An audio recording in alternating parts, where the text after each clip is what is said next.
এবার HSC 2026 test পরীক্ষা পেছানোর জন্য আন্দোলনে নেমেছে শিক্ষার্থীরা। এইচএসসি নির্বাচনী পরীক্ষা 2026 এটা পেছানোর জন্য যশোর বোর্ডের সামনে কিন্তু আন্দোলন করেছে শিক্ষার্থীরা।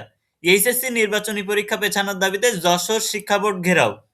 উচ্চ মাধ্যমিক এইচএসসি 2026 সালের পরীক্ষার্থীদের নির্বাচনী পরীক্ষা পেছানোর দাবিতে যশোর শিক্ষা বোর্ড ঘেরাও করে বিক্ষোভ করেছেন যশোরের বিভিন্ন কলেজের শিক্ষার্থীরা। বুধবার 7ই জানুয়ারি সকাল 11টা থেকে দুপুর 12টা পর্যন্ত যশোর শিক্ষা বোর্ড চত্বরে জড়ো হয়ে শান্তিপূর্ণভাবে এ কর্মসূচি পালন করে তারা। বিক্ষোভকালে শিক্ষার্থীরা জানায়, নির্বাচনী পরীক্ষা সাময়িকভাবে স্থগিত করে অন্তত 20 থেকে 25 দিন সময় দেওয়া হলে তারা মানসিক ও একাডেমিক প্রস্তুতি নিতে পারবেন। শীতকালীন অবকাশে অনেক শিক্ষার্থী নিজ নিজ গ্রামে চলে যাওয়ায় সবাই এখনো একত্রিত হতে পারেননি। তারা ফিরে এসে সমান সুযোগে পরীক্ষায় অংশগ্রহণ করতে চান। সাদ্দাম নামে এক শিক্ষার্থী বলেন, আমরা চাই সবাই একসঙ্গে একটি সুন্দর ও সুষ্ঠু নির্বাচনী পরীক্ষায় অংশ নিতে। এতে আমাদের ভবিষ্যৎ ক্যারিয়ার গুছিয়ে নেওয়া সহজ হবে।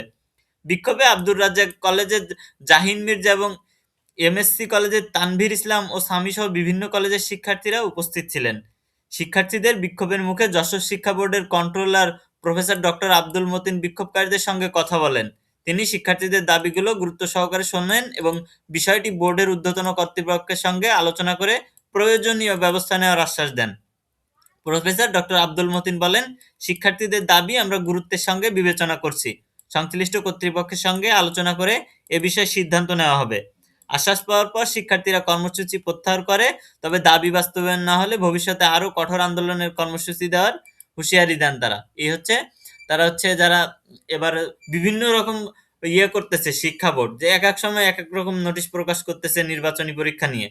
এই কারণেই শিক্ষার্থীরা ইতিমধ্যে আন্দোলনে নেমে পড়েছে।